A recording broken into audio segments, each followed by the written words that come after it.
வணக்கங்க. நான் கோமாதா குடில் விஜயகுமார் பேசுகிறேன். இப்போ நம்ம பண்ணையோட வெளிப்புற தோற்றத்தை நம்ம பார்த்துட்ருக்குறோம். இப்போ இது ஆடு வெளியில் விட்டப்போ தீன் போடுறது, தண்ணி வைக்கிறது, இந்த மாதிரி எப்படி அதை செட் பண்ணியிருக்கிறோம் அப்படிங்கிறத நான் வீடியோ போட்டிருக்கேன். இது வெய்ய நேரத்துக்கு கொஞ்சம் நேரம் நம்ம ஆடுகள் வெளியே நிற்கிறதுக்காக இந்த செட்டப் பண்ணியிருக்கோம். இதில் பார்த்திங்கன்னா தண்ணி வைக்கிறதுக்கு எல்லாமே வசதியாக குடிக்கிற மாதிரி பிவிசி பைப்பில் நாங்கள் தண்ணி வைக்கிறதுக்கு ரெடி பண்ணி வச்சுருக்கோம். இதில் இந்த பீர் வேஸ்ட் மாவு போட்டு வச்சுருவோம். இது குடிச்சிட்டு இப்போ மேய்ச்சலுக்கு போயிடுச்சு ஆடுகள்லாம். மேய்ச்சலுக்கு போயிட்டு ஒரு 6 மணி வாக்கில் திரும்ப ரிட்டன் நம்ம குடிலுக்கு வந்துடும். இது நம்ம பேனல் ஷீட்டில் அமைச்ச கோழி ஷெட்டு. இந்த ஷெட்டுக்கு இப்போ தான் கோழிகள்லாம் இந்த 2 நாளாக தான் உள்ளே பழகுது. ஏன்னா புது ஷெட்டுங்காட்டி அது கொஞ்சம் பயந்த மாதிரி இருந்தது. இப்போ தான் ரிலாக்ஸாக உள்ள அணையிருக்கு, தயாராகிட்டுருக்கு. இதை ஒட்டின மாதிரியே நம்மளோட வாத்துக்குன்னு நம்ம ஒதுக்கப்பட்ட இடம் இருக்குது. இதில் 4 குஞ்சுகளோட வாத்து கொட்டம் அப்படி இருக்குது. அடுத்து பார்த்திங்கன்னா நம்மளோட உள் கட்டுத்தரைக்கு நம்ம உள்ளே போகிறோம்.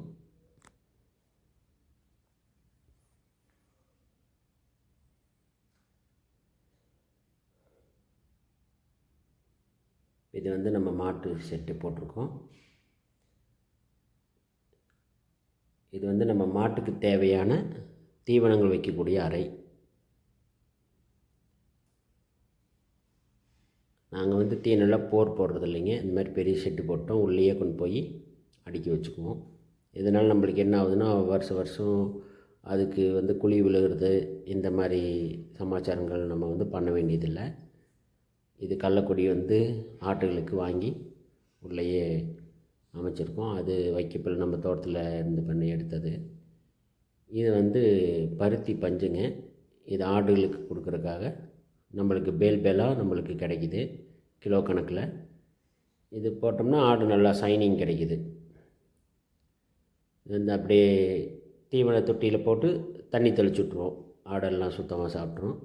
அதனால் ஆடுகளுக்கு நல்ல சைனிங் கிடைக்கிது. இது சாப் கட்டுற மூலிமா சாயந்தர நேரம் போடுறதுக்காக இந்த பில்லுக்கரணை வெட்டி வச்சுருக்கோம். Super Napier. இந்த சாப் கட்டர் தான் நம்ம யூஸ் பண்ணுறோம்.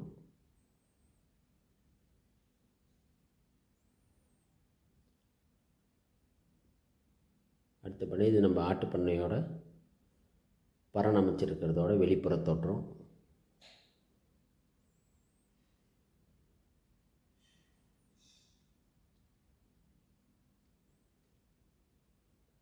இது மாட்டுகளுக்கு தேவையான தீன் வைக்கக்கூடிய இடம். இதுதான் நம்ம பீர் வேஸ்ட் மாவு வாங்கி மாட்டுகளுக்கு யூஸ் பண்ணுறது. இந்த மாதிரி துணி போட்டு மூடி வைக்கணும். இல்லைன்னா ஈயோ கொசோ உட்காந்துது அப்படின்னா இதில் புழு வச்சிரும். இந்த மாதிரி சுத்தமாக நம்ம இதை பாதுகாப்பாக வச்சுருக்கணும். இங்கே நம்ம ஏரியாவுக்கு நான் தான் எல்லாத்துக்கும் சப்ளை கொடுத்துட்ருக்கேன் இந்த பீர் வேஸ்ட்டு. இது நம்மளோட ஆட்டுக்கிடாய்களுக்கு கொடுக்கக்கூடிய கலப்பு தீவனம்.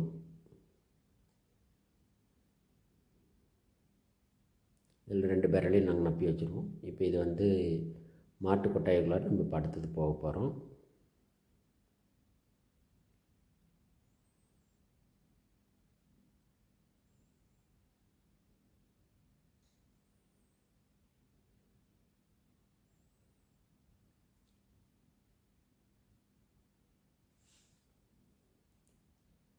இது நம்மளோட சிந்து ராகத்தை சேர்ந்த பசுமாடு. இது வெளியில் தான் நம்ம பசும்புல்லெல்லாம் பயிர் செஞ்சுருக்கோம்.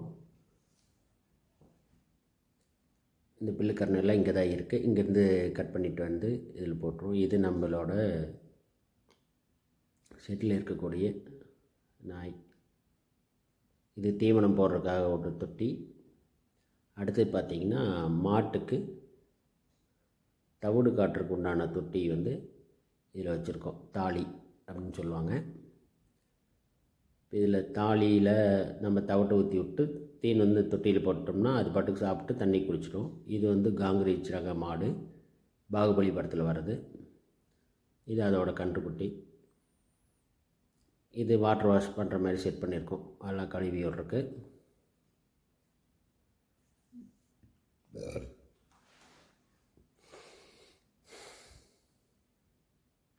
இது காராம் பசு, ஒரிஜினல் காங்கயம் காராம் பசு. இது அதோட கன்றுக்குட்டி. இப்போ நாம் என்ன பண்ணுறோன்னு பார்க்குறக்கே பின்னாடியே உட்காந்துட்ருக்காங்க எங்களோட வாட்ச்மேன். இதில் வந்து மாட்டோட கோமியமெல்லாம் இந்த பைப் வழியாக நாம் இயற்கை உரம் தயார் பண்ணுற தொட்டிக்கு போயிடும்.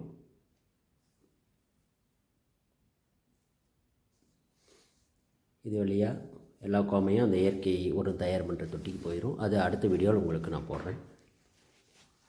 மாட்டு சாணம் இதில் எடுத்து போட்டு மோட்ரு ஓடையில் இதை வந்து கரைச்சி விட்ருவோம். அதுவும் வந்து இயற்கை உரம் தயார் பண்ணுற தொட்டிக்கே போய் சேர்ந்துடும்.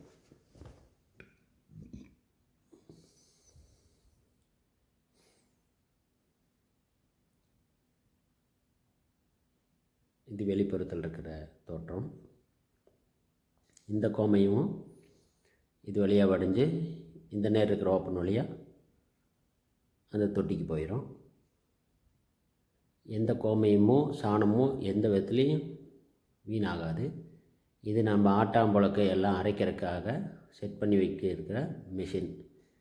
இதை வந்து இன்றைக்கி ரன் பண்ணி பார்க்கலான்னு முடிவு பண்ணியிருக்கோம். ரன் பண்ணால் அந்த வீடியோ உங்களுக்கு அனுப்புகிறேன். இது வந்து நம்ம ஒரு சின்ன செட்டப், நம்ம போனோம்னா ரெஸ்ட் எடுக்கிறதுக்கு. இது நம்மாழ்வாரோட ஃபோட்டோ நாங்கள் நம்ம பண்ணையில் வச்சுருக்கோம். இது வந்து பண்ணைக்கு தேவையான கருவிகளில் வைக்கக்கூடிய இடம். இது நாட்டுக்கோழி முட்டை.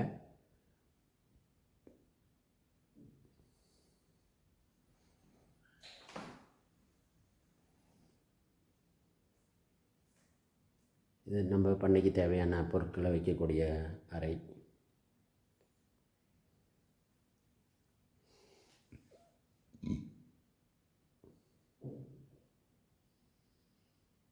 இது நம்மளோட கிடாய்களை எடை போடுறதுக்காக வாங்கி வைக்கப்பட்டுள்ள மிஷின்.